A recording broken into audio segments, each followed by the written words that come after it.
Alors, bonsoir. Merci d'être venus si nombreux. C'est vrai que je m'attendais à quelque chose de plus confidentiel pour un sujet un peu comme ça bizarre. Mais peut-être que ça vous a intrigué. Donc je vais essayer de ne pas vous décevoir. Ça va être vraiment quelque chose d'un peu particulier.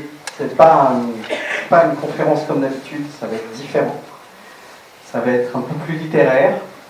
Ça va être un peu plus intime, on va dire. Ça va être un peu mon univers à moi, que je vais essayer de vous faire partager. Et puis, je ne serai pas tout seul. J'ai Chloé, ma fille, qui viendra vous lire quelques passages en version originale, en espagnol. Donc les hispanophones dans la salle, j'espère, ne seront pas trop critiques. Et puis, j'espère aussi que vous serez indulgents avec cette conférence qui va être assez personnelle. Donc, voilà, un petit peu spécial quand même. Alors, l'univers que d'autres appellent bibliothèque, ce sont les premières phrases d'une nouvelle qui s'appelle La Bibliothèque de Babel, écrite par un certain José Luis Borges. Alors, pourquoi une conférence sur Borges? En fait, cette année, c'est l'année Borges. On est dans l'année Borges, il est décédé en 1986. Moi, je l'ai connu en 1989. En fait, il était au programme de lettres quand j'étais en prépa, en maths sup. D'ailleurs, à l'époque, on m'a dit, j'étais tellement intrigué par ce truc qu'on m'a dit, t'aurais peut-être dû faire lettres sup. Ok. C'est ce qui m'a donné un petit peu l'envie d'écrire aussi. J'ai eu quelques petits prix littéraires comme ça à l'époque. Et vous voyez que c'est un livre qui a pas mal servi. C'est quelque chose que je garde toujours près de moi, qui me sert encore. Il n'est pas totalement foutu, je pense qu'il va me faire encore quelques années. Donc en particulier ce recueil-là, mais il y a aussi l'Aleph, qui est un autre recueil de nouvelles. Donc ce qui est important chez Borges, c'est surtout ses nouvelles. Alors, on m'a demandé, mais tu veux parler de Borges, mais c'est quoi le rapport avec l'astronomie? On m'a demandé. Eh bien, c'est là où justement ça peut faire, voilà, c'est plutôt des interprétations personnelles que je fais, même si il y a pas mal de gens qui ont écrit sur Borges, qui ont fait des liens avec la cosmologie, qui ont fait des tas de choses. Moi, ça va être vraiment quelque chose qui vient de mon analyse propre, quelque chose d'un peu singulier. Vous allez voir pourquoi j'utilise ce mot tout à l'heure. Je n'utilise jamais des mots au hasard, je suis un peu comme Borges. Alors, dans ces interprétations personnelles, effectivement, je vais vous parler de mon univers, parce que, effectivement, ce livre a fait partie m'a constitué en quelque sorte. J'avais 19 ans quand j'ai découvert ça, et ça parlait très fort à ma quête, qui est la même qu'en astronomie, c'est-à-dire la quête des infinis, un petit peu, les vertiges que cela peut procurer. Donc le rapport à l'astronomie, il est un petit peu là, cette notion un peu de vertige. Vous voyez, quand vous regardez un ciel étoilé, vous avez l'impression d'un vertige qui vous attire vers le haut, d'une gravité inversée en quelque sorte. Et on peut retrouver ce genre de thème chez Borges, beaucoup de vertige. Alors, ce que je vais faire, c'est pas une thèse en littérature. Je suis pas forcément littéraire, même si j'aurais pu faire d'être sup, d'après mon prof de français de l'époque. Donc, c'est pas forcément des choses que vous allez trouver chez les gens qui ont parlé de Borges. Enfin, j'espère apporter un petit peu quelque chose d'un peu nouveau. C'est plus une association d'idées comme ça. Je vais rebondir sur des idées que m'inspire Borges, sur des choses qui peuvent être propres à moi. Je vais rassembler des choses, comme quand quelqu'un fait un montage dans un film, en fait, avec des morceaux de quelque chose, c'est quelque chose de personnel, c'est toujours quelque chose d'unique, quelque part. Et puis rebondir sur des idées comme ça, sans jamais forcément trop les expliquer non plus, parce que c'est à vous de faire le travail aussi, hein, pas de raison. Je ne vais pas tout vous expliquer, l'idée c'est de vous faire découvrir un peu Borges, donc vous puissiez vous faire votre propre culture de ces textes. au moins de quelques-uns de ses textes. Alors, une des thèses de Borges, c'est qu'il y a autant de lecteurs ou de spectateurs qu'il y a, enfin, il y a autant d'œuvres qu'il y a de lecteurs ou de spectateurs, c'est-à-dire que la personne qui lit une œuvre en fait déjà sa propre interprétation et quelque part se l'approprie, et on est déjà un peu l'auteur.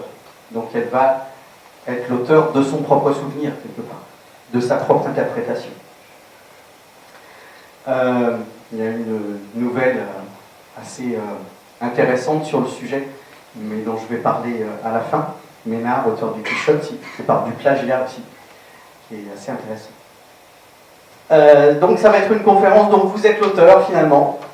C'est bien parce que ça va se multiplier. Je vais parler une fois et tous là, je sais pas, là, 90-100 personnes qui sont là, vont faire chacun leur conférence après. Donc c'est intéressant, c'est un procédé de multiplication. Donc je ne vais pas vous faire non plus une lecture exhaustive, mais je vais vous donner des bribes que vous pourrez compléter vous-même si ça vous intéresse par vos propres lectures. Ça va peut-être vous donner envie d'aller voir de plus près. Et je vais surtout parler en fait de 3 nouvelles qui, effectivement, dans lesquelles on peut voir des rapports avec la cosmologie, l'astronomie, et sur lesquelles on peut faire des interprétations comme ça qui peuvent sembler intéressantes à un astronome. Et puis, ben voilà, ce soir c'est un petit peu comme un rêve parce que c'est quelque chose qui me tient depuis quel âge j'ai au fait? Oui, ça fait longtemps. Oula, j'avais dit oula. Bon, on va pas penser à ça, c'est déjà vertigineux, ça, vous voyez. Donc c'est un peu comme un rêve parce que il y a des choses quand j'avais 19 ans que je rêvais. J'avais envie d'apprendre l'espagnol en fait à l'époque. Je l'ai jamais fait. Mais pour pouvoir lire Borges en langue originale, bah, quelque part ce soir je vais réaliser une petite partie de ce rêve. Et encore mieux que ce rêve puisque bah, Chloé, ma propre fille, non pas tout de suite, va pouvoir nous lire quelques extraits en version originale, donc ça va me faire très plaisir à moi, à vous aussi. Et en plus, comme c'est ma fille, c'est encore plus fort. Alors, ce rêve, voilà, c'est un rêve que j'ai envie de vous faire partager quelque part, donc ça deviendra, j'espère, le vôtre aussi après. Et ça me rappelle une des nouvelles de Borges qui s'appelle Les Ruines circulaires. Où en fait, je vous annonce l'intrigue à la fin comme ça, il s'aperçoit, l'auteur, le narrateur s'aperçoit qu'en fait lui-même est le produit d'un rêve, que lui-même est rêvé par quelqu'un d'autre. Donc on va ressortir de là en s'apercevant qu'on est peut-être les rêves les uns des autres. Pourquoi pas? Alors voilà, Chloé. Oui, là je suis sûr. Donc à chaque fois que Chloé va lire, je vous mets la traduction. Comme ça vous pouvez suivre en même temps que vous avez les sous-titres. Bon, bonsoir déjà. El sueño. La noche nos impone su tarea mágica de extraer el universo, las ramificaciones infinitas de efectos y de causas que se pierden en ese vértigo sin fondo, el tiempo. La noche quiere que esta noche olvides tu nombre, tu mayores y tu sangre, cada palabra humana y cada lágrima, lo que pudo enseñarte la vigilia, el ilusorio punto de los geómetras, la línea, el plano, el cubo, la pirámide, el cilindro, la esfera, el mar, las osas, tu miría en la almohada, la frescura de la sabana nueva, los imperios, las Césares y Shakespeare, y lo que es más difícil, lo que amas. Curiosamente, una pastilla puede borrar el cosmos y erigir el caos.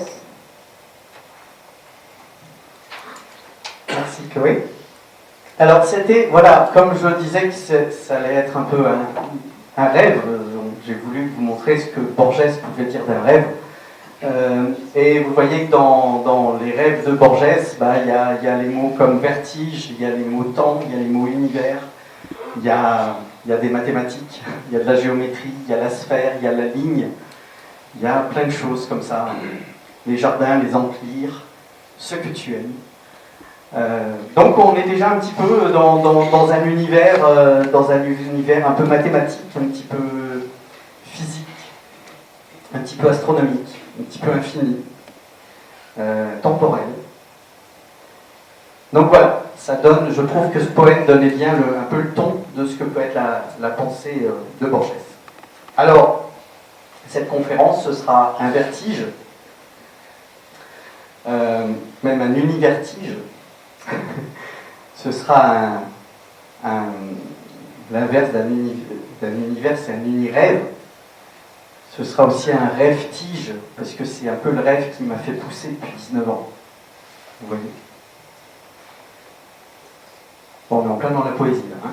Alors, Borges, présentons un petit peu Borges. Ben, voilà, la thèse un peu originale que j'avance ce soir, c'est que Borges est à lui tout seul une singularité.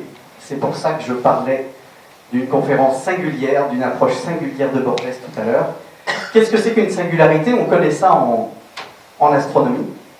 Une singularité, c'est quand vous rassemblez une masse infinie dans un volume très petit. C'est le cas dans les trous noirs. On ne sait pas ce qui se passe dans un trou noir, mais on sait qu'il y a une énorme masse qui est dans des dimensions très petites, subatomiques. Et du coup, notre physique ne sait plus trop décrire ce qui se passe. Par contre, la littérature le pourrait. C'est ce qu'on appelle une singularité. Une autre singularité, c'est ce qui se passe au début de l'univers. Quand, vous savez que l'univers, la théorie la mieux acceptée aujourd'hui est celle du Big Bang, et que l'univers est en expansion. Donc si on rembobine le film de l'univers, on se retrouve au tout début dans un petit volume avec l'ensemble de la masse et de l'énergie de l'univers, ce qui constitue aussi une singularité. Donc une singularité, c'est toujours un peu une tension entre deux concepts contraires, c'est un vertige entre l'infiniment petit et l'infiniment grand, l'univers entier dans un point, c'est typiquement une singularité. Et lire Borges vous emmène dans ce genre de vertige, puisqu'on jongle beaucoup avec ces notions d'infini, d'infiniment petit, d'infiniment grand, d'univers, de points. Alors, une première singularité, et ça va me permettre de faire une petite biographie de Borges.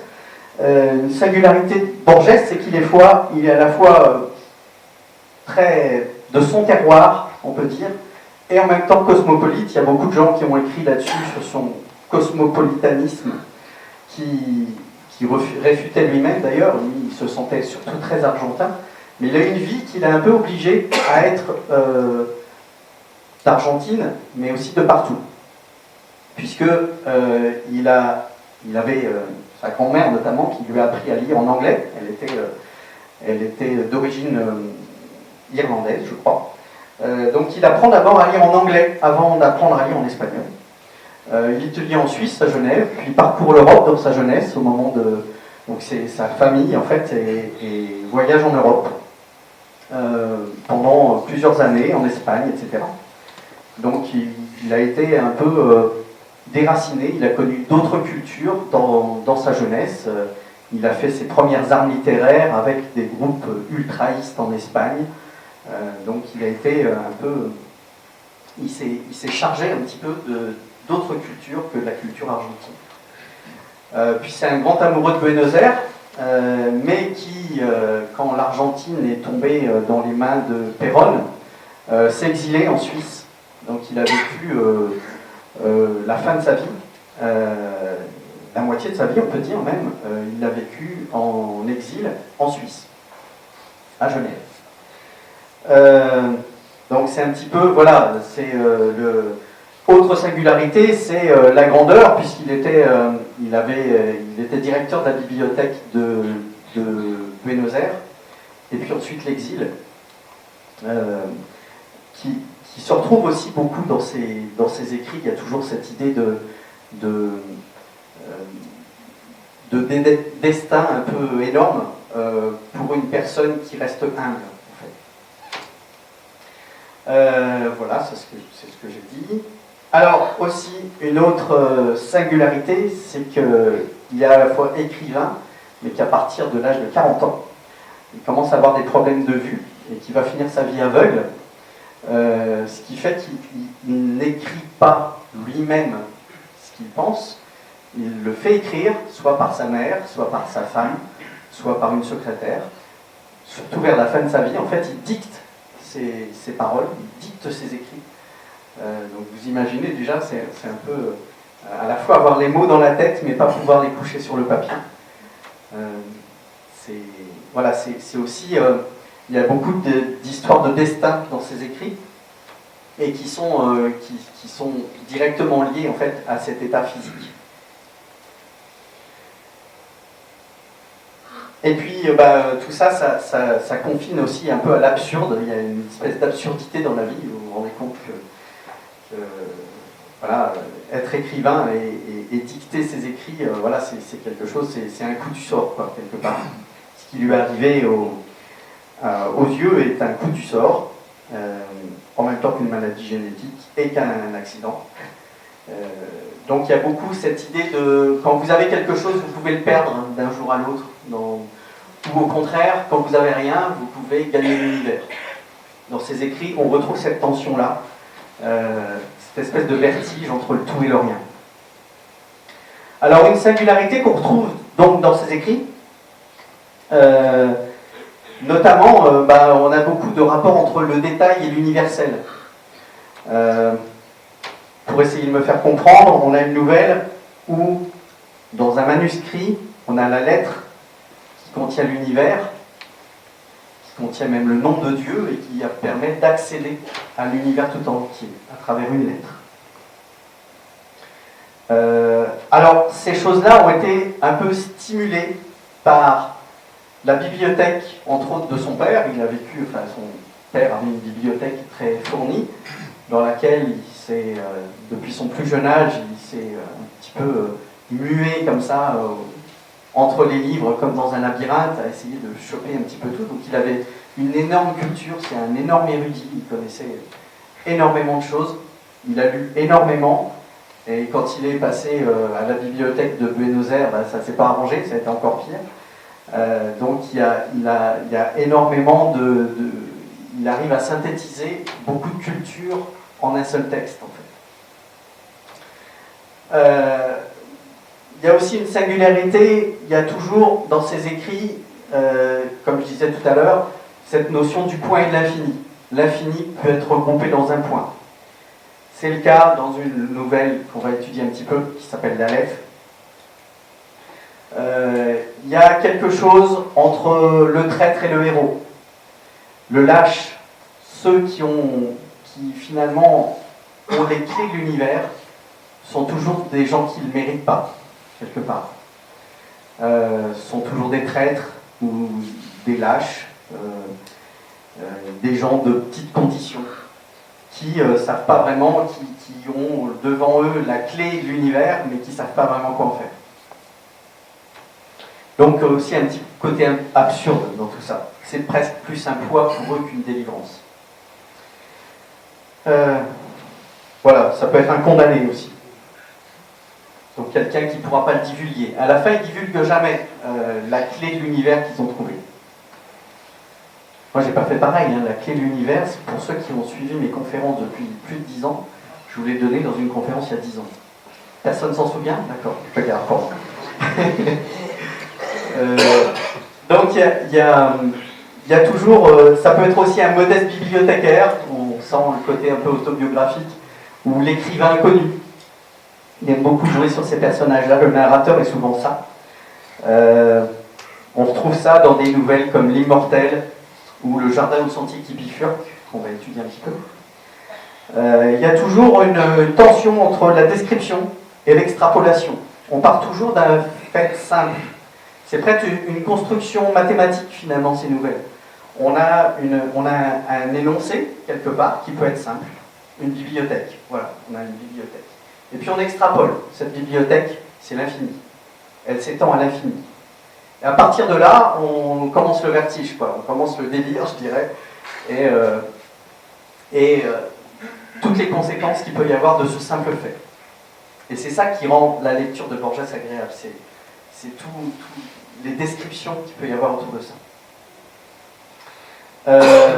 Le trivial et la grandeur, c'est vrai que, comme je disais, la grandeur vient souvent d'un fait banal. La clé de l'univers se trouve dans une colonne, à un moment. Oui, Julien, dans une colonne. C'est pire que ça. Il y a aussi un rapport entre l'instant et l'éternité. À un moment, on a dans une nouvelle le temps qui s'arrête.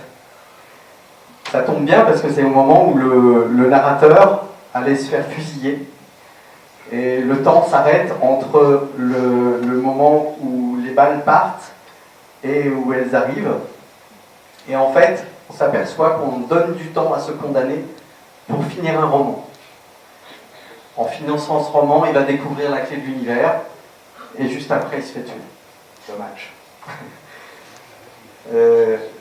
L'un et le tout. Voilà, c'est le genre de singularité. Donc, Borges, on peut dire qu'il ne voit pas le monde, mais il le comprend. Il le comprend dans le sens prendre, il l'englobe. Il y a aussi cette notion-là, vous voyez, vous êtes un personnage unique, mais vous englobez l'ensemble de l'univers. Voilà. Donc Borges, finalement, peut se résumer à deux thèmes très récurrents. Il y a le miroir, qui pour moi est un symbole de l'espace, parce qu'il multiplie l'espace. Le miroir, effectivement, vous avez un espace double entre celui qui est reflété et celui que vous vivez. Une phrase qui peut résumer ça, c'est dans la nouvelle de Tlön, les miroirs et la copulation sont abominables, car ils multiplient le nombre des hommes. Ils multiplient la géométrie, mais aussi les petits gens. Autre thème, le labyrinthe. Le labyrinthe, c'est pour moi une symbolisation du temps. On le retrouve très bien, dans un labyrinthe, on s'y perd, on y passe un temps infini. On le retrouve très bien dans une nouvelle qui s'appelle La demeure d'Astérion. Astérion, je ne sais pas si vous connaissez, dans la mythologie, c'est un autre nom du Minotaure. Et sa demeure, évidemment, c'est le labyrinthe. Et on s'aperçoit qu'en fait, il s'ennuie énormément dans son labyrinthe et qu'il attend qu'une chose, c'est qu'on vienne le tuer. Voilà, un petit peu pour poser les bases. On va commencer par la première, la bibliothèque de Babel. Alors, la bibliothèque de Babel, j'ai pas besoin de vous la présenter beaucoup, on va commencer tout de suite par en lire un extrait, le début. Chloé, s'il te plaît.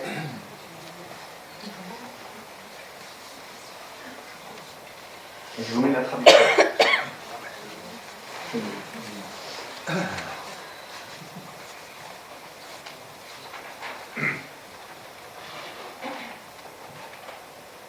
El universo, que otros llaman la biblioteca, se compone de un número indefinido y tal vez infinito de galerías hexagonales con vastos pozos de ventilación en el medio, cercados por barrendas barísimas. Desde cualquier hexágono se ven los pisos inferiores y superiores interminablemente. La distribución de las galerías es invariable.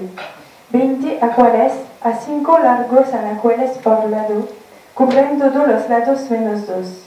Su altura, que es la de los pisos, excede apenas las de un bibliotecario normal. Una de las caras libres da un angosto zaguán que desemboca en otra galería idéntica a la primera y a todas. A izquierda y a derecha del zaguán hay dos gabinetes minúsculos. Uno permite dormir de pie, otro satisfacer las necesidades finales.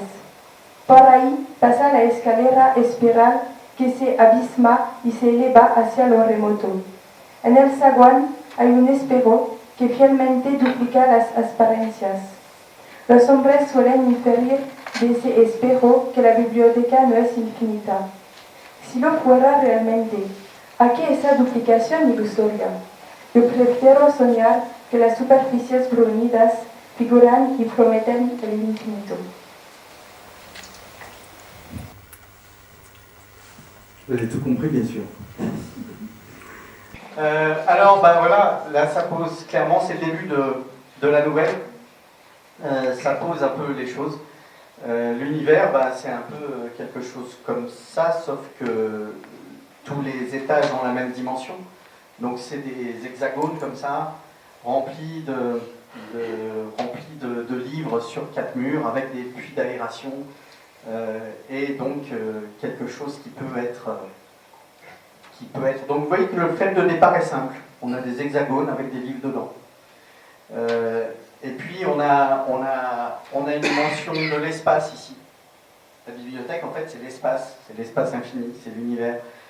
Mention de la bibliothèque qui nous dit que le miroir, c'est encore une idée de l'espace. Voilà, et il nous dit bien à la fin que pour lui, les miroirs sont là pour figurer l'infini et pour le promettre.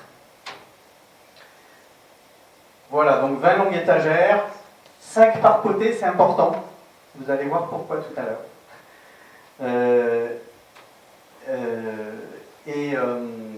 Voilà, donc on est au départ de la nouvelle. Qu'est-ce qui se passe après? Du coup, on a un argument de base simple. On a un nid d'abeilles avec des hexagones qui comprennent des livres.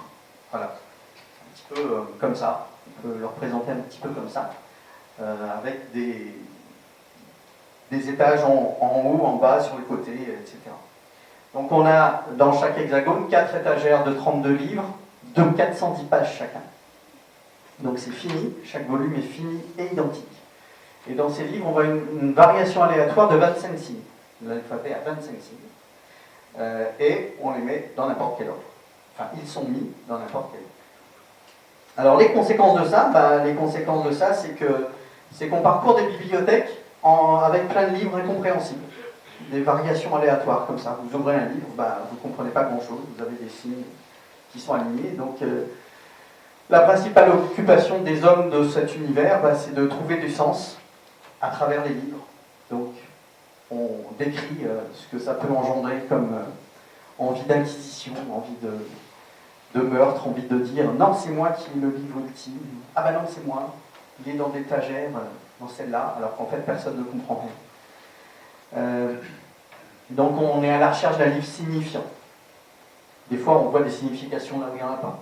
Donc il y a toute une problématique humaine qui peut se transposer dans le monde actuel, je vous assure, à travers cette quête du sens ou parfois du non-sens.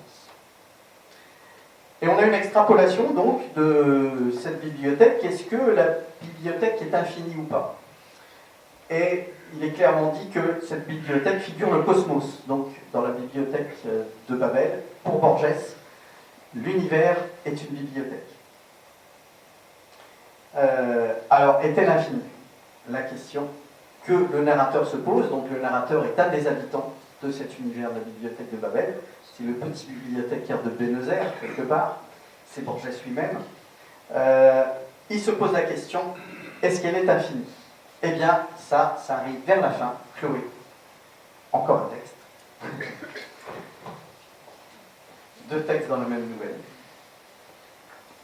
Donc, qu'est-ce qu'il nous dit sur la fin? Vous voyez que cette quête est un peu désespérée, mais il... Vas-y.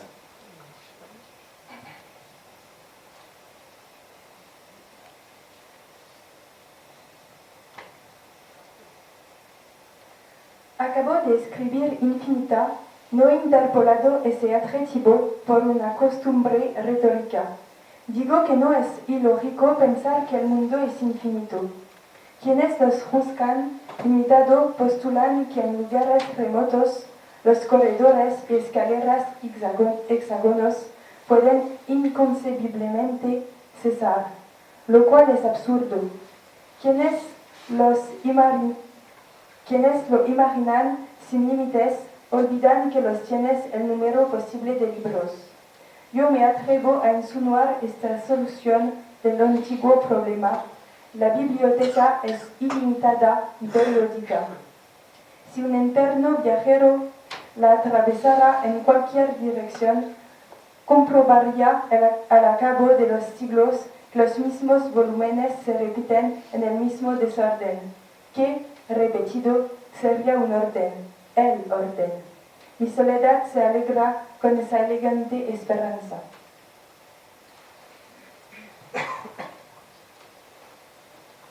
Et en plus, c'est joli. Alors, c'est là où on va pouvoir parler d'astronomie. Parce que figurez-vous que cette description d'un univers illimité et périodique, comme la bibliothèque, on le retrouve dans certaines thèses de cosmologie. Alors, quel est le problème, en fait? Quel est le problème du scientifique? C'est comment on peut mettre un univers fini, puisqu'il a un âge. Notre univers a un âge, puisqu'il y a eu le Big Bang, donc il est parti. Il est né un jour. Comment on peut avoir un univers fini dans un infini, puisqu'on ne s'imagine pas que, comme il le décrit à un moment, je ne peux pas imaginer que la bibliothèque s'arrête à un moment et qu'on tombe dans le vide.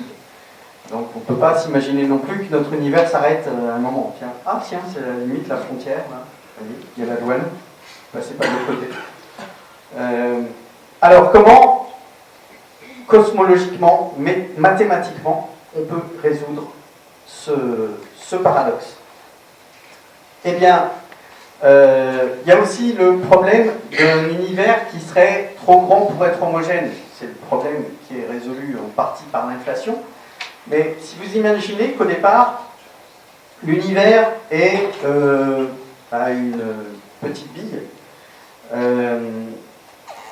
vous observez aujourd'hui, avec les méthodes de Planck, le satellite Planck et tout, que le fond diffus cosmologique, donc qui présente la première lumière de l'univers, est uniforme à peu près partout. Sa température est uniforme à un petit chouille après, par-ci, par-là. Donc pour avoir une pièce comme ici, pour chauffer une pièce qui soit toute à la même température, si vous avez un radiateur là, il faut le temps que la chaleur envahisse la pièce et que tout soit à la même température. C'est le problème qu'on a aussi avec l'univers. Pas un problème de radiateur, c'est un problème de lumière, c'est-à-dire que si on rembobine le film, on tombe sur un univers qui est trop grand pour avoir été chauffé uniformément partout dans les premiers instants. Il est plus grand, c'est-à-dire que un point de l'univers et le point à l'opposé n'ont pas pu communiquer si on prend en compte la vitesse de la lumière. Et aucune information peut aller plus vite que la vitesse de la lumière. Donc, il faut résoudre ce problème. Alors, comment on le résout? Donc ça, c'est l'image de Planck que je vous disais. C'est globalement la même température. À quelques chouïas près, ces chouïas-là, c'est 10 puissance moins 4, c'est 1/1000 de %. Donc voilà. Moins 5. Oui, 10 puissance moins 5. Alors, il y a une grosse hypothèse qui est très documentée par les scientifiques, c'est l'hypothèse de l'inflation. C'est-à-dire qu'on imagine un univers tout petit, qui a le temps d'avoir une température uniforme, et qui après grandit énormément. Donc ça c'est l'inflation, et qui grandit d'un facteur 10 puissance, ça dépend des théories, ça peut être 10 puissance 100 en moins de 10 puissance moins 35 secondes. Donc c'est quelque chose de gigantesque qui est difficilement imaginable, mais qui apparaît dans les théories. Où il y a l'univers chiffonné de Jean-Pierre Luminet. Alors Jean-Pierre Luminet, si vous allez sur son blog, vous voyez des petites citations de Borges un peu partout. C'est un grand fan de Borges, d'ailleurs au départ, comme c'était l'année Borges, on lui avait demandé à lui de venir faire une conférence sur Borges. Il a décliné, c'est dommage. Mais lui, on sent qu'il s'est inspiré de la pensée borgésienne. Alors, quelle est sa théorie? Sa théorie, c'est que si on prend un univers en deux dimensions, vous avez un petit insecte ou un bibliothécaire comme ça, qui parcourt un univers sans jamais en voir le bout. Donc, il y a plusieurs manières. Si vous prenez une feuille de papier, on va dire que c'est en 2D.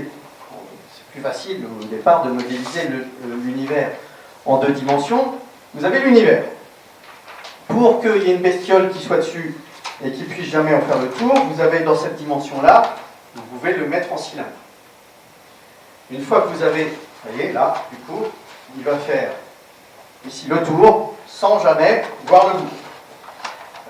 Mais il y a aussi cette dimension-là. S'il passe par là, il va tomber dans un trou. Donc il faudrait replier aussi ces 2 bouts-là, ce bout-là et ce bout-là. Et ce qu'on obtient en faisant ça, c'est un tube, un donut, pour ceux qui regardent les Simpsons.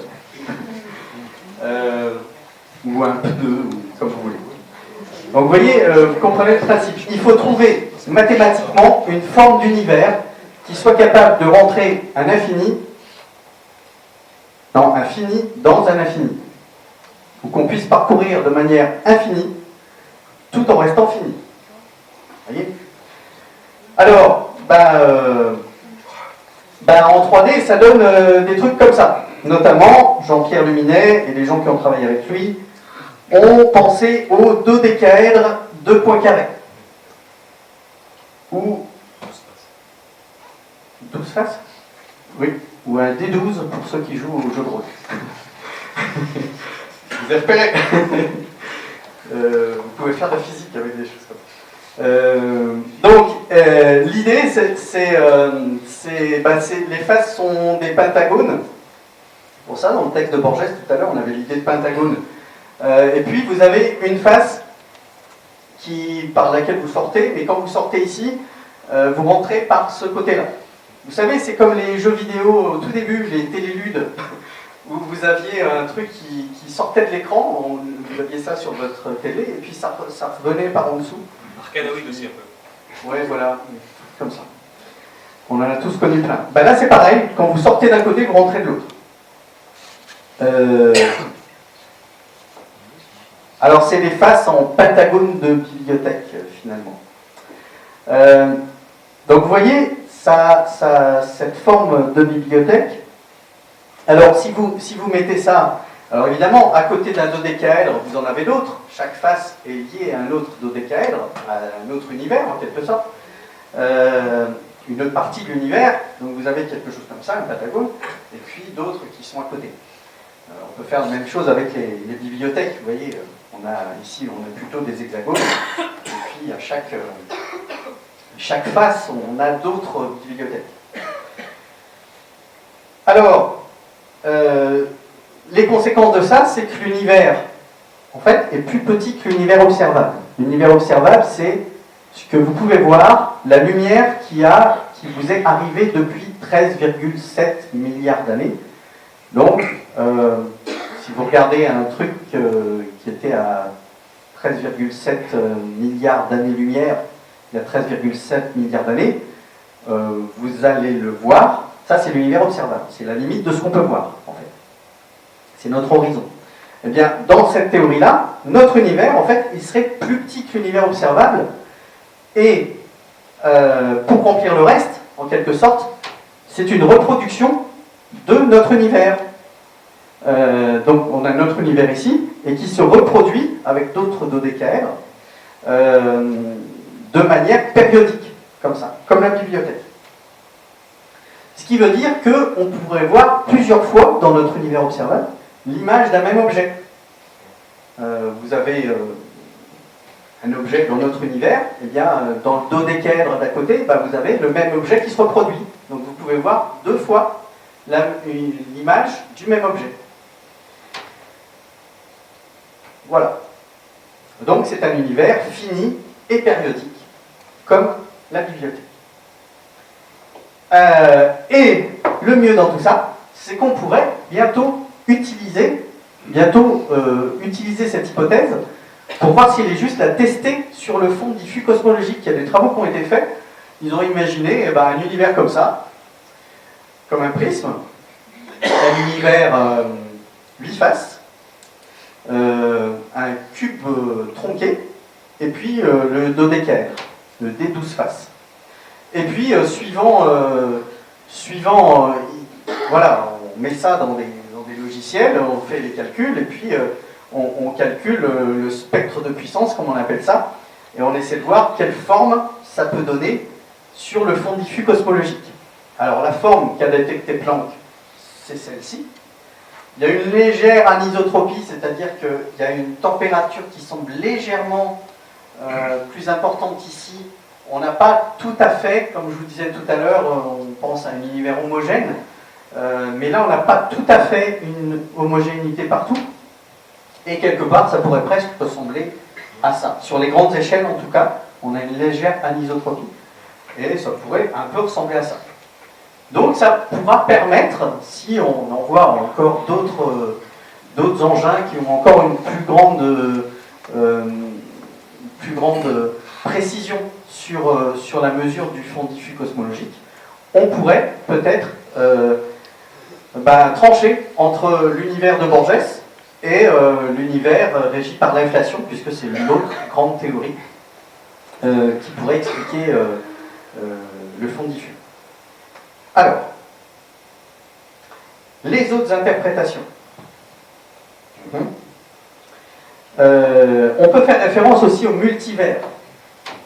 Multivers, vous voyez, les multivers, c'est les univers parallèles en quelque sorte.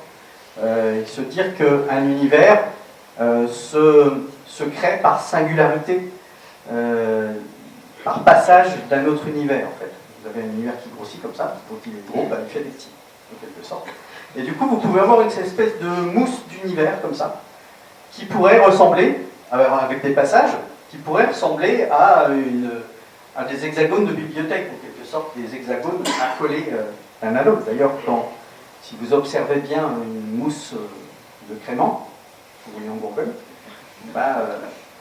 la bulle n'est pas ronde, elle est compressée sur chaque côté, et puis ça fait un peu un nid d'abeille en quelque sorte.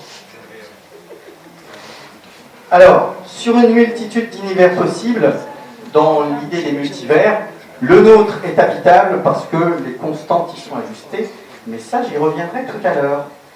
Dans la bibliothèque, au milieu du chaos, dans la bibliothèque, donc les hexagones habitables, les hexagones sensés, en quelque sorte, seraient ceux qui contiennent des œuvres intelligibles. Vous parcourez plein d'univers ou d'hexagones de bibliothèques comme ça, vous ne comprenez rien, et puis d'un seul coup, vous tombez sur une belle bibliothèque où il y a des livres qui veulent dire quelque chose. Et bien ça, c'est notre univers. C'est l'univers qu'on vit, même si parfois on a l'impression que notre univers ne veut pas dire grand-chose. Mais il peut nous paraître intelligible quand même. Donc, les passages entre les univers, en plus, seraient des singularités dans cette idée-là. Alors, autre chose qui a mis en ébullition un peu les esprits, c'est l'idée de l'univers informatique. Alors, il y a des gens qui se sont amusés. Ils aiment bien s'amuser, les gens. Ils ont recréé la bibliothèque de Babel. Si, c'est possible. On a recréé donc la bibliothèque de Babel.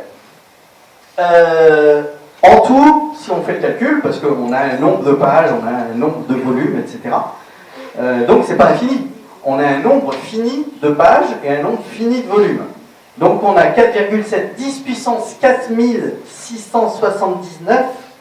Donc on pourrait mettre des zéros là, on commence ici, et puis dans 4679 zéros, j'aurais écrit mon nombre. Réparti dans 10 puissance 4677 livres. Ça fait quand même un paquet. Et puis ça, vous pouvez le trouver sur un site qui s'appelle libraryofbabel.info. Donc vous pouvez vous-même aller consulter la bibliothèque de Babel, si vous n'avez pas grand-chose d'autre à faire, s'il fait froid dehors, ça peut être intéressant. Et là, il y a quand même une espèce de vertige quand vous vous mettez là-dedans et qui vous prend un petit peu à la tête quand vous faites un peu le jeu. J'ai fait un peu l'essai. Pour ceux qui sont à la SAD, vous reconnaissez un de mes petits textes hebdomadaires qui parle du papillon et de la grande ours.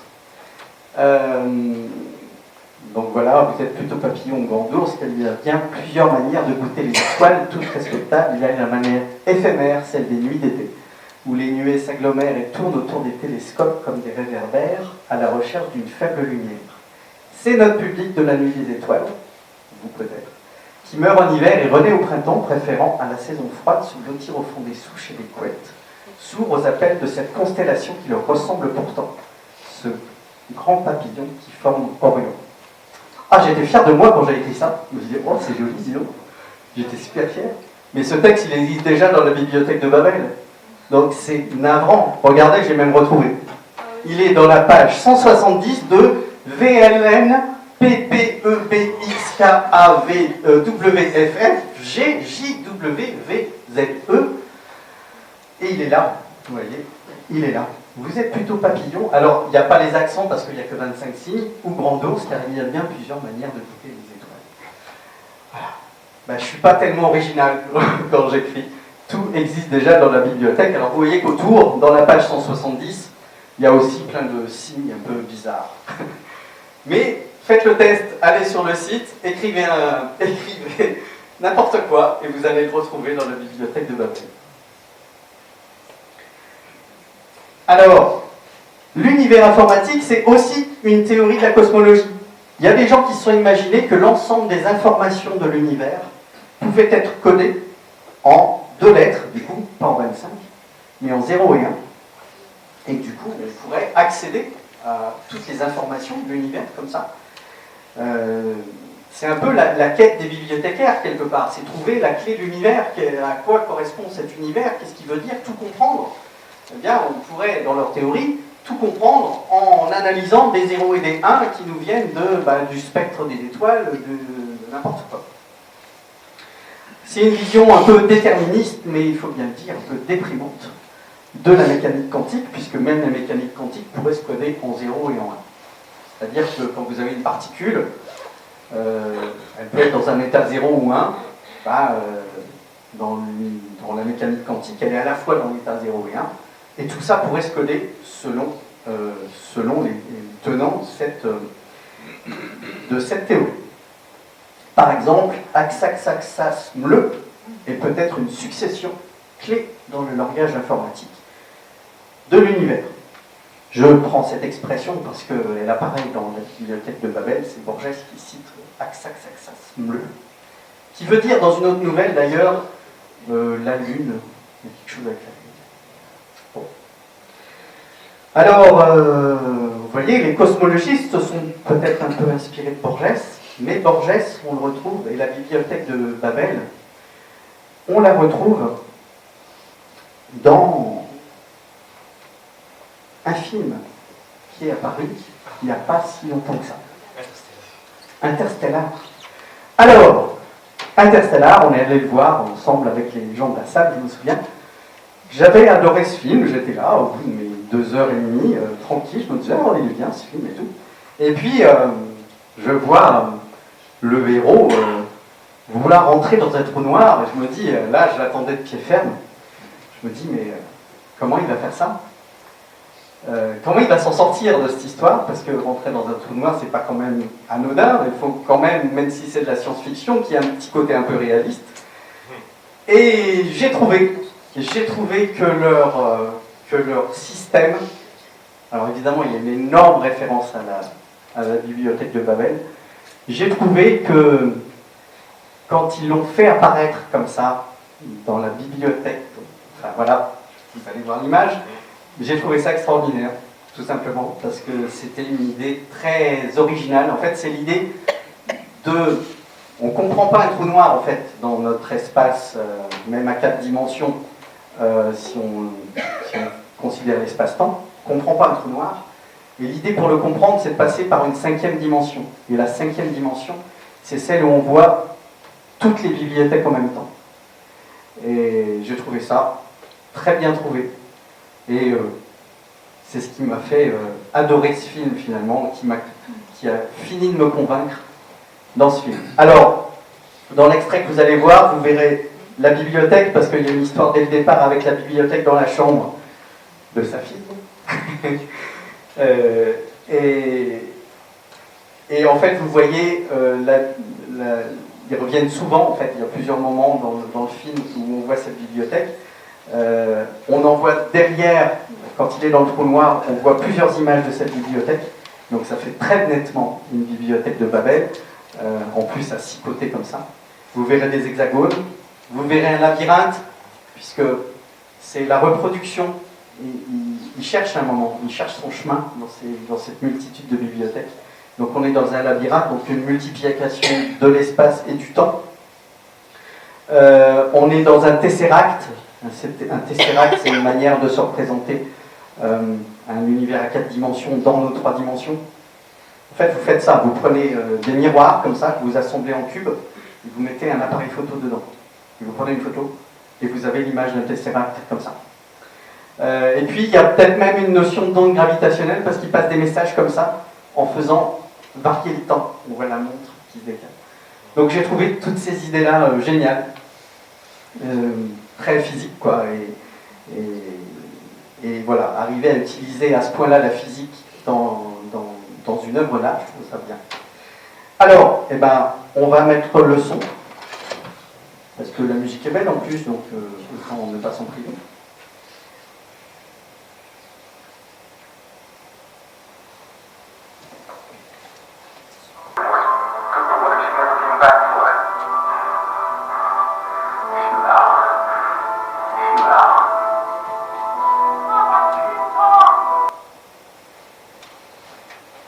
Voilà.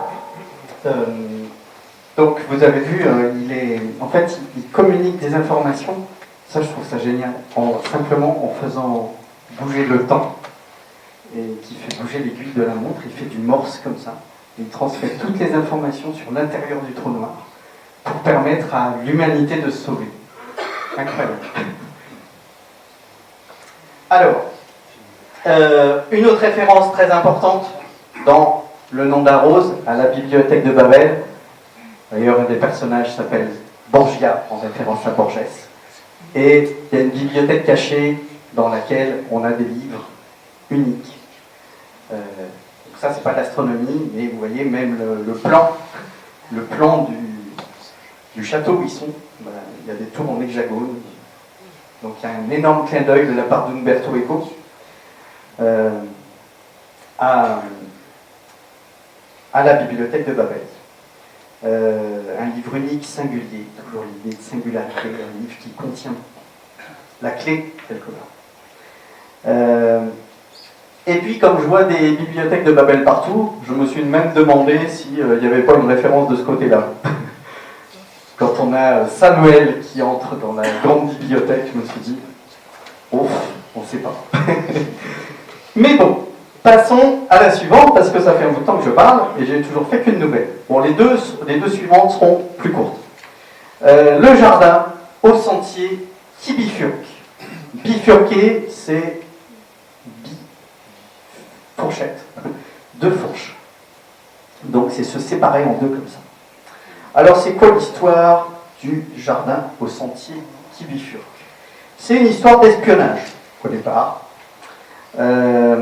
C'est un espion qui sait qu'il va être découvert et il doit communiquer le nom d'une ville que ses alliés allemands, donc c'est dans la Première Guerre mondiale, doivent bombarder.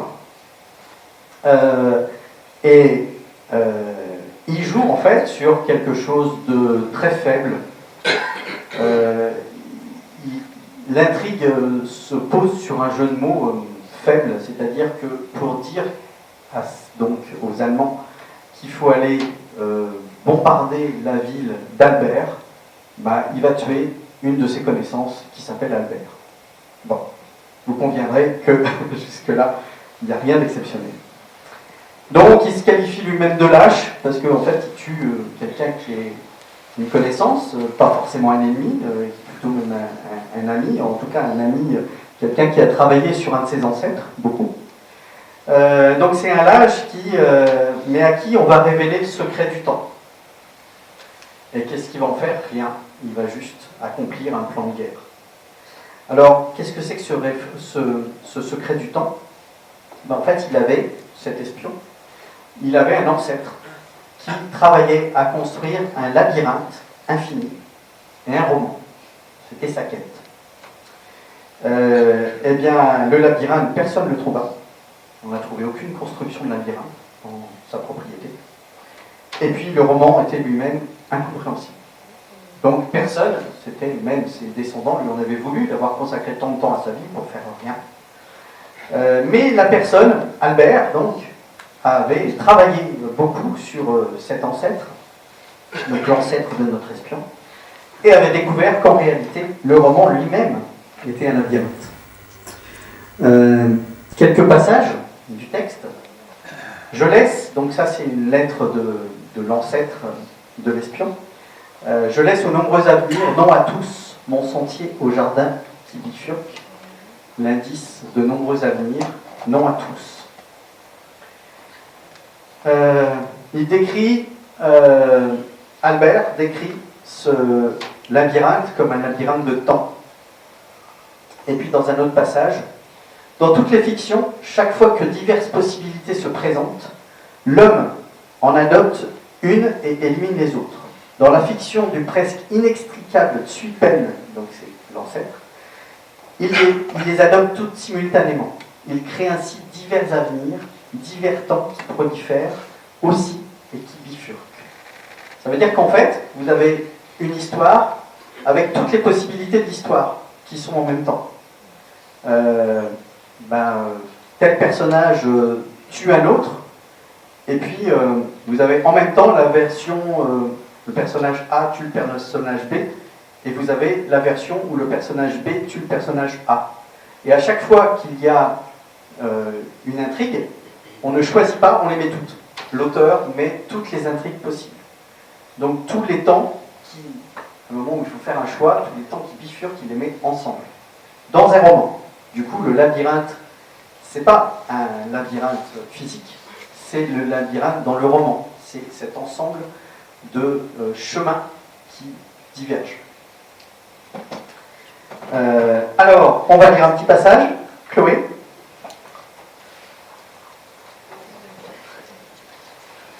Un long passage. C'est un long passage. Pas un long.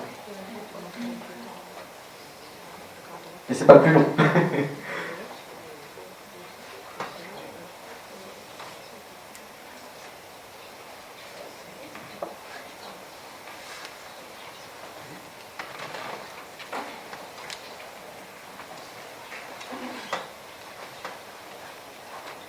He traducido la obra entera, me consta que no emplea una sola vez la palabra tiempo.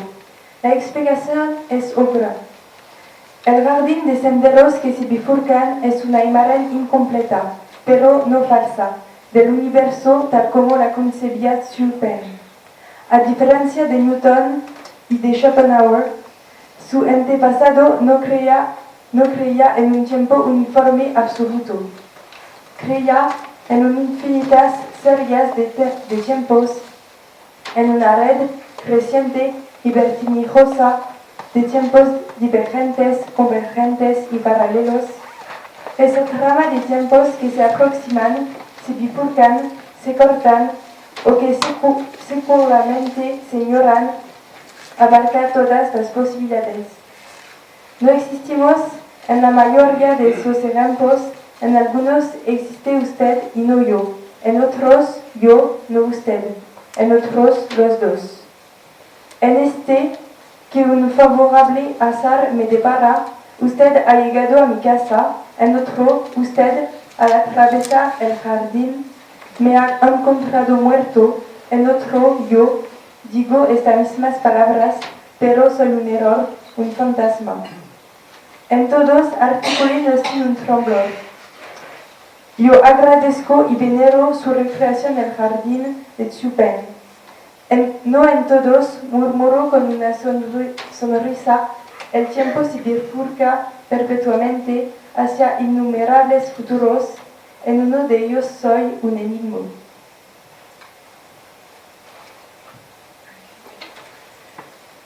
Alors, j'aime bien cette ambiance. Alors, ça aussi, ça a pu être réutilisé, enfin, oui, c'est un chat. Ça a été... On peut voir une analogie avec une théorie une théorie physique. Une théorie de Hugh Everett sur les multivers.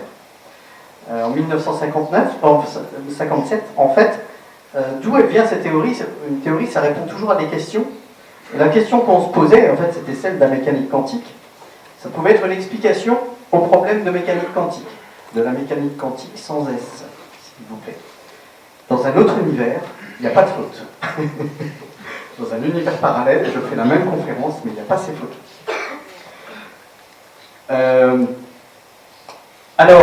Par exemple, l'histoire du chat de Schrödinger. Vous savez, ce fameux chat qui est dans une caisse avec une particule qui est dans un état désintégré ou pas désintégré, et quand elle est désintégrée, elle active un mécanisme qui empoisonne le chat en quelque sorte. Donc on a à la fois dans la caisse un chat vivant et un chat mort dans des états superposés. Je dis bien superposés. Everett résout cet apparent paradoxe en disant que, en fait, tant qu'on n'a pas ouvert la boîte, on est dans deux univers qui sont pas bifurqués, en quelque sorte. Où le chat, on a un univers dans lequel le chat est vivant, un univers dans lequel il est mort, et c'est qu'au moment où on ouvre la boîte qu'on voit si le chat est vivant ou mort. Même chose avec le paradoxe OPR. Le paradoxe OPR, c'est donc deux particules intriquées, c'est-à-dire si l'une prend la valeur 1, l'autre prend la valeur 0, qui sont dans deux directions opposées. On détecte une particule à un endroit. Si elle est à la valeur 1, l'autre sera forcément à la valeur 0. Et donc l'idée, c'est que si on détecte une particule, les deux particules en même temps, on se demande comment elles ont pu échanger l'information quelque part. Donc le paradoxe, c'est ça. Eh bien, la solution d'Everett, c'est encore de se dire que, en fait, il y a deux univers parallèles où il y a un là, un 0 là, et l'autre un 0 là, un 1 là et un 0 là, et que, en fait, c'est qu'au moment où on détecte la particule qu'on sait dans quel univers on se trouve, et que l'autre univers parallèle existe aussi. Il y a aussi, j'en ai parlé aussi tout à l'heure, le problème des constantes de l'univers. On se demande pourquoi on est dans un univers qui existe quelque part, pourquoi les constantes, par exemple de la gravitation, font qu'on n'a ni trop peu de gravité pour que finalement les étoiles puissent se développer et la vie puisse exister en quelque sorte. On peut imaginer qu'il y a plein d'univers parallèles comme ça, plein d'univers qui ne sont pas viables pour exister, et puis d'autres, c'est un peu comme j'ai dit tout à l'heure avec la bibliothèque, puis le nôtre en particulier, qui existe parce que les valeurs des constantes font qu'il existe. Alors, troisième nouvelle, l'Aleph. L'Aleph, L-Aleph. L'idée de l'Aleph, c'est quoi? C'est qu'un écrivain médiocre entreprend d'écrire tout sur la Terre sans bouger de sa chambre. Sans bouger de chez lui. Est-ce qu'il a Google Earth? Non. Il a mieux que ça. Il a un Aleph. C'est quoi donc un Aleph? Un Aleph, c'est un extrait de la nouvelle. Un Aleph est un des points de l'espace qui contient tous les bouts. Eh bien, on va lire le dernier texte de Chloé, qui est long, mais qui est beau. Mais qui est long, mais qui est beau. C'est parti.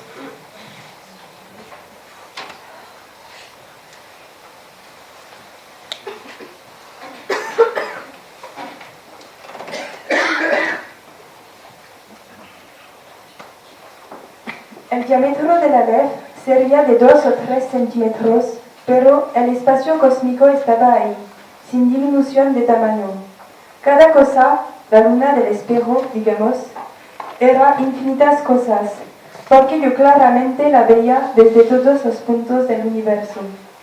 Vi el populoso mar, vi el alba y la tarde, vi las muchedumbres de América, vi una plateada telaraña en el centro de una negra pirámide, vi un laberinto roto, era Londres, vi interminables oros inmediatos escrutándose en mí como en un espejo, vi todos los espejos del planeta y ningún me reflejó. Vi en un traspacho de la calle Soler las mismas baldosas que hace 30 años vi en el zaguán de una casa en Fray Bentos. Vi racimos, nieve, tabaco, veta de metal, vapor de agua, vi convexos de desiertos ecuatoriales y cada uno de sus granos de arena. Vi en Inverness a una mujer que no olvidaré, vi la violenta caballera, el altivo cuerpo, vi un cáncer en el pecho, vi un círculo de tierra seca en una vereda donde antes hubo un árbol, vi una quinta de Adrogué, un ejemplar de la primera versión inglesa de Plinio, la de la Philemon Holland, vi a un tiempo cada letra de cada página. De chico, yo solía maravillarme de que las letras de un volumen cerrado no se mezclaran y perdían en el decurso de la noche. Vi la noche y el día con Tomperonao, vi un poniente encueretado que parecía reflejar el color de una rosa en Bengala. Vi mi dormitorio sin nadie, vi en un gabinete de alcamar un globo terráqueo entre dos esperos que lo multiplican sin fin. Vi caballos de crin arremollinada en una playa del mar Caspio en el alba. Vi la delicada osatura de una mano, vi a los sobrevivientes de una batalla enviando taretas postales, vi en un escaparate de Nizapur una barrera española, vi las sombras oblicuas de helechos en el suelo de un invernadero, vi tigres en bolos, bisontes, marejadas y ejércitos, vi todas las hormigas que hay en la tierra, vi un astrolabio persa, vi un cajón del escritorio y la letra me hizo temblar, cartas obscenas, increíbles, precisas que Beatriz había tejido a Carlos Argentino. Vi un adorado monumento en la Chacarita. Vi la reliquia atroz de lo que deliciosamente había sido Beatriz Viterbo. Vi la circulación de mi oscura sangre. Vi el engrenaje del amor y la modificación de la muerte. Vi el Aleph desde todos los puntos. Vi en el Aleph la tierra y en la tierra otra vez el Aleph. Y en el Aleph la tierra. Vi mi cara y mis vecinas. Vi tu cara y sentí vértigo y lloré. Porque mis ojos habían visto ese objeto secreto y correctoral cuyo nombre usurpan los hombres, pero que ningún hombre ha mirado, el inconcebible universo. Sentí infinita veneración, infinita lástima.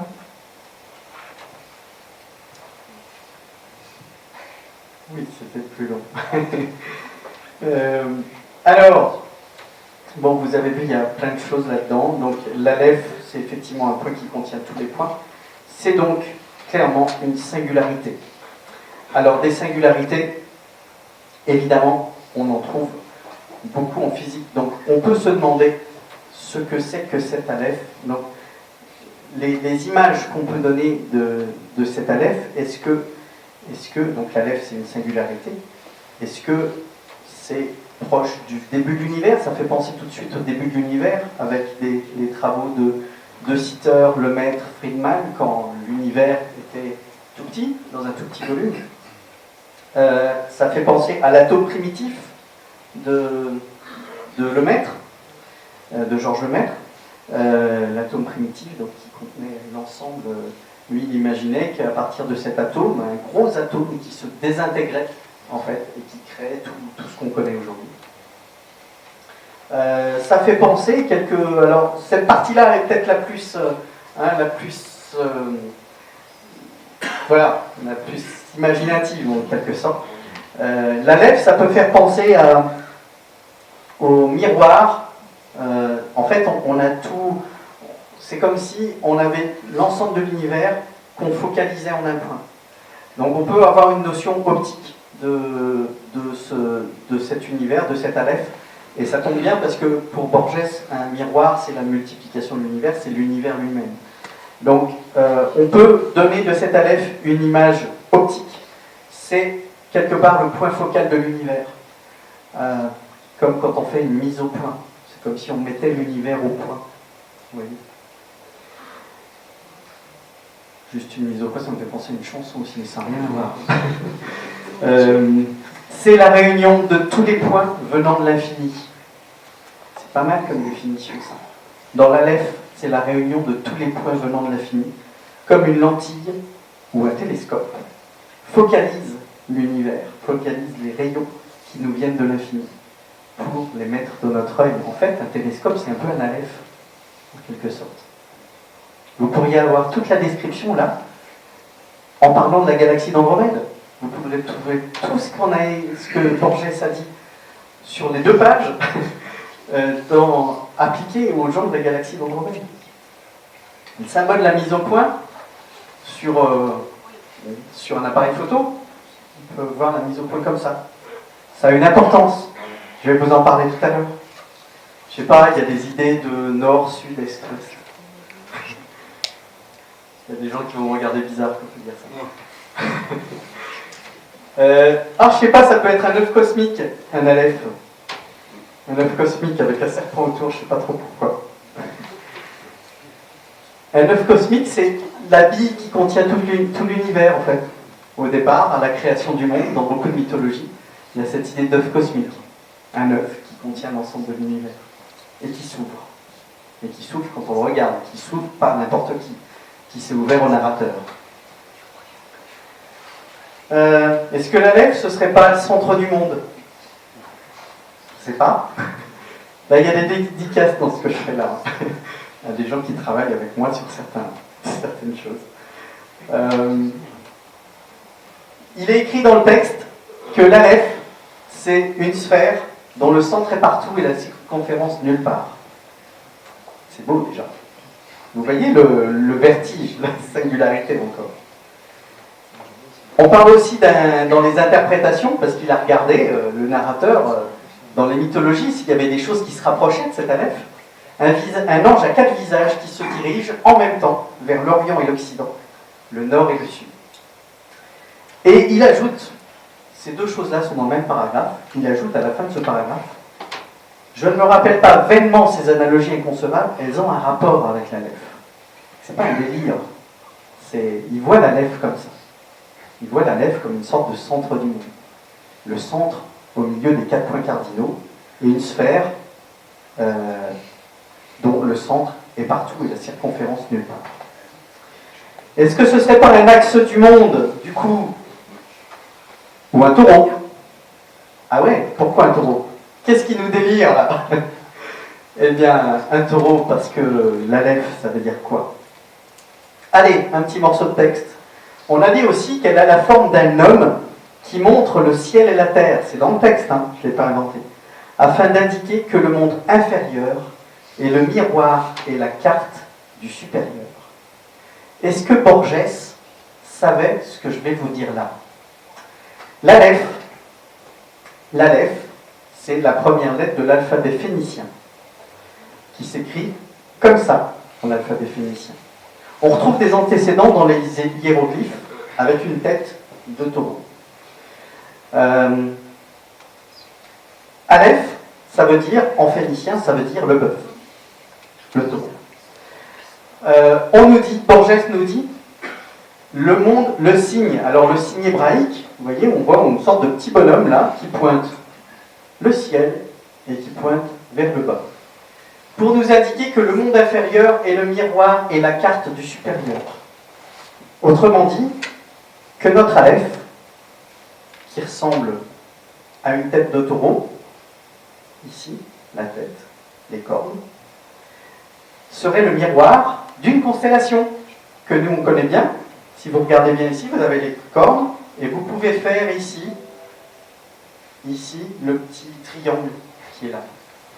Donc ce signe, l'Aleph phénicien, est vraiment le miroir d'une constellation. Est-ce qu'il a dit ça au hasard ou pas? Donc je me dépêche, j'ai presque plus de batterie. Mais c'est presque fini. Alors, allons plus loin. Est-ce qu'il parle, par hasard, des origines des civilisations? Donc l'Aleph, le taureau, on le retrouve dans toutes les civilisations. On le retrouve dans le premier roman héroïque, quelque part, Gilgamesh, qui sacrifie un taureau. On le retrouve chez Mitra, qui sacrifie un taureau. On le retrouve dans les grottes de Lascaux. Il y a des archéo-astronomes qui ont identifié que les points là-haut pouvaient être les Pléiades, et que, du coup, cette figure-là figurait déjà, en moins 14 000, la constellation du taureau. Comme un peu un miroir, les cavernes seraient alors un miroir de ce qui peut être dans le ciel. Je ne vais pas vous parler de la précession des équinoxes, pas maintenant, mais entre nous, un des ancêtres qui a donné Mitra après est sur un œuf cosmique, entouré d'un serpent. Est-ce que Borges a pensé à tout ça? J'en sais rien, mais je ne pouvais pas ne pas vous le dire. En fait, oui, ce que je voulais dire avec la précession des équinoxes, c'est tout ça, c'est des mythes un peu de commencement de civilisation. On les rapproche au fait que le Soleil change de constellation. Au printemps, le Soleil est dans une certaine constellation. On dit qu'il est au point vernal, à l'équinoxe de printemps. Mais, à cause du fait que l'axe de la Terre tourne dans le ciel, ce point se décale. Il passe d'une constellation à l'autre. Il est passé du taureau au bélier, du bélier au poisson, etc. Ces sacrifices symboliseraient la fin de l'ère du taureau, c'est-à-dire au moment où le Soleil, à l'équinoxe de printemps, passe de la constellation du taureau à la constellation du bélier, qui devait symboliser, pour un certain nombre de mythes, de civilisations, un certain avènement d'une civilisation qui a laissé tomber le côté sauvage, le taureau représentant le côté sauvage, pour vraiment entrer dans la civilisation. Eh bien, peut-être, pourquoi pas, la lèvre, ce serait donc l'origine aussi des civilisations. Et alors on nous dit à un moment, et c'est là que c'est terrible, la lèvre est-il dans un bétil? Les fidèles qui accourent à la mosquée de Amr, au Caire, savent très bien que l'univers est à l'intérieur d'une des colonnes de pierre qui entourent la cour centrale. Une colonne de pierre qui est au centre du monde, on appelle ça souvent un bétil. Bétil, ça a donné le bêta, qui est la deuxième lettre de l'alphabet, alors que la lettre a donné le alpha. On rajoute dans le texte, cet aleph existe-t-il au cœur des pierres, au cœur d'une pierre? Donc vous voyez qu'on a à la fois, est-ce qu'il a pensé à tout ça? J'en sais rien du tout, mais on a le alpha et le bêta de la civilisation. L'aleph est le début de tout. Alors, pour finir, parce qu'il me reste 2 minutes, d'autres vertiges que vous pouvez piquer comme ça au fil des nouvelles de Borges. Tlön Ugbar Orbis Tertius. On trouve à un moment, 2 amis trouvent une référence à une ville qui s'appelait Ugbar dans une encyclopédie. Et l'un d'entre eux se dit, ah oui, j'ai vu ça dans une encyclopédie, et puis il cherche, il ne trouve pas. Et il découvre petit à petit que Ugbar et puis Tlön sont 2 mondes qui sont fictifs, qui ont été créés, inventés par une société secrète, et qui petit à petit essaiment leurs lois à travers le monde réel. Mais ce sont des lois absurdes. Des lois absurdes d'un monde inventé envahissent petit à petit le monde réel. Par exemple, on fabrique des artefacts archéologiques pour faciliter l'écriture d'histoire. C'est bien plus simple. Vous planquez un os de dinosaure. Ah oui, ah ben là, il y avait un dinosaure, et voilà. l'arithmétique fonctionne par plus grand, moins grand. C'est bien plus pratique. Ou l'homme qui se déplace modifie les formes autour de lui. C'est bien, il n'y a plus une notion de perspective. En fait, c'est des choses qui se déforment. C'est pas votre vision. Une autre nouvelle, la loterie à Babylone réinvente en quelque sorte la démocratie.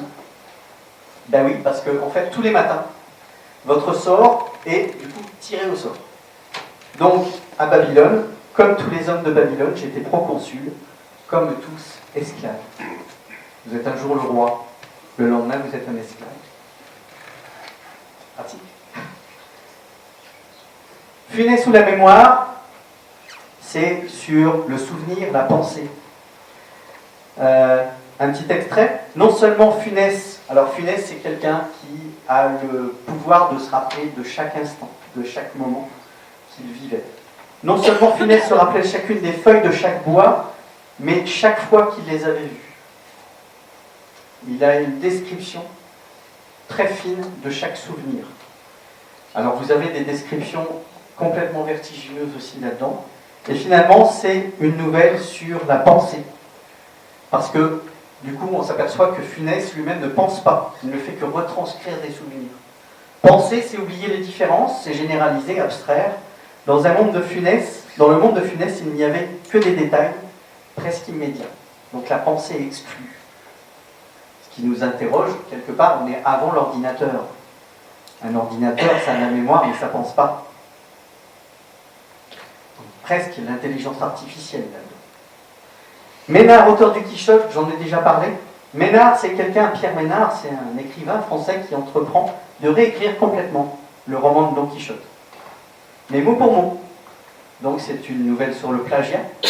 Mais on s'aperçoit, quand on lit, que le Don Quichotte de Pierre Ménard n'a du coup pas la même signification que le Don Quichotte de Cervantes.